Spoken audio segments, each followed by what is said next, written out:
Assalamualaikum warahmatullahi wabarakatuh. Perkenalkan, nama Umar, NIM 924349021041.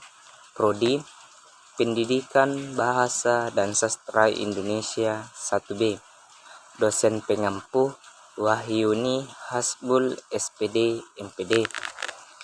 Baiklah, materi yang akan saya sampaikan yaitu konsep dan pengertian linguistik umum.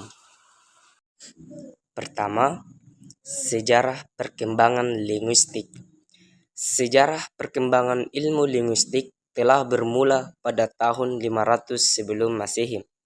Hinggalah ke hari ini, sejarah pengkajian ilmu linguistik bermula pada zaman Yunani, zaman Iskandariya, zaman Romawi, zaman Pertengahan, zaman Peralihan atau Renesis, zaman Arab, zaman India, zaman linguistik perbandingan, dan zaman linguistik modern.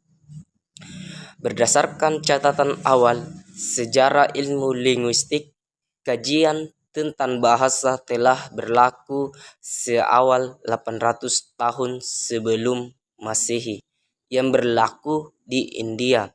Walaupun bagaimanapun tidak bermulaan, kajian ilmu linguistik dipercayai berlaku pada zaman Yunani. Hal ini ada kaitannya dengan penemuan kegiatan kajian orang-orang India yang didasarkan kepada hasil kajian Panini telah diwartawakan pada abad ke-17. Kehebatan orang Yunani dalam kajian bahasa adalah berdasarkan bukti dalam bentuk catatan yang dikaji pada zaman linguistik yang bermula di Eropa.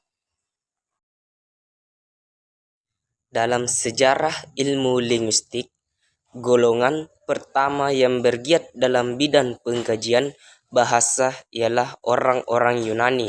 Tamadun Yunani merupakan salah satu terawal yang wujud di atas muka bumi ini. Kehematan tamadun ini merangkumi semua aspek seperti bahasa, ekonomi, budaya, dan politik.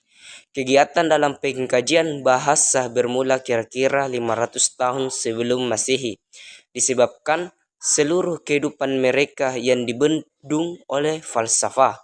Maka kajian mereka tentang bahasa banyak dipengaruhi oleh pemikiran yang berbentuk falsafah.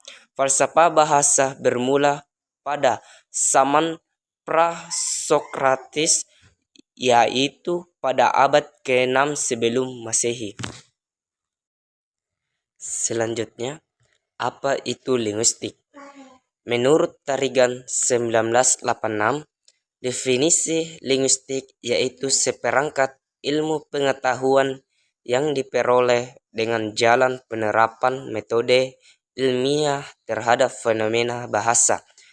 Sedangkan menurut Kamus Besar Bahasa Indonesia, diartikan sebagai ilmu tentang bahasa atau penyelidikan bahasa. Linguistik adalah ilmu yang mempelajari bahasa dan berbagai aspeknya, seperti fonologi atau suara, morfologi atau struktur kata, sintaksis atau struktur kalimat, semantik atau arti kata dan kalimat, dan pragmatik atau penggunaan bahasa dalam konteks komunikatif. Ilmu ini juga mengulik aspek sejarah, sosial, dan budaya bahasa. Linguistik juga mencoba memahami bagaimana manusia berbicara, memahami bahasa, dan menghasilkan bahasa. Selanjutnya, metode ilmiah dalam pendekatan dalam linguistik. Metode ilmiah dalam linguistik dalam sejarah ilmu pengetahuan ilmiah pada umumnya dan linguistik telah mengalami perkembangan sebagai berikut. 1. Tahapan spekulasi. Pada tahapan ini, Data yang dibicarakan tidak menemukan sesuatu teori atau suatu patokan, melainkan hanya anggapan-anggapan belaka. Contohnya, dalam bidang bahasa, dulu orang mengira bahwa semua bahasa dunia berasal dari bahasa Ibrani. 2. Tahapan observasi dan klasifikasi. Pada tahapan ini, para ahli menggolong-golongkan fakta-fakta yang menjadi objek penyelidikan secara teliti tanpa memberi teori apapun. 3. Tahapan perumusan teori. Dalam tahapan ini berusaha mencari masalah-masalah yang dihadapi dan pertanyaan-pertanyaan mengenai masalah itu. Menurut Robbins 1970, suatu teori yang disusun bisa diterima 1. Tuntas, 2. Konsisten, 3. Sederhana. Dalam merumuskan teori ini, linguistik menggunakan sekaligus metode induktif dan metode deduktif. Contohnya, metode induktif adalah kata yang berawalan me menjadi memukul, memutar, dan lain-lain. Contoh metode deduktif adalah kata dasar yang berkonsonan P dan kata awalan tersebut diberi awalan me, maka awalan tersebut menjadi me plus pahat. Selanjutnya, berdasarkan objek kajiannya, bahasa pada masa tertentu atau bahasa pada sepanjang masa dibedakan menjadi beberapa bagian, yaitu linguistik sinkronik, linguistik diakronik, linguistik mikro, dan linguistik makro. Berdasarkan objek kajiannya, apakah bahasa pada umumnya atau bahasa tertentu dibedakan menjadi dua, yaitu linguistik umum dan linguistik khusus.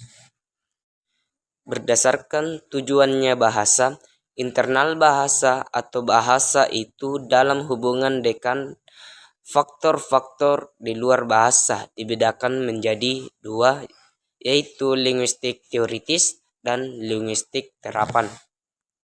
Berdasarkan aliran atau teori yang digunakan dalam penyelidikan bahasa, dikenal adanya linguistik tradisional, linguistik struktural, linguistik transformasional, linguistik generatif semantik, linguistik rasional, dan linguistik sistemik.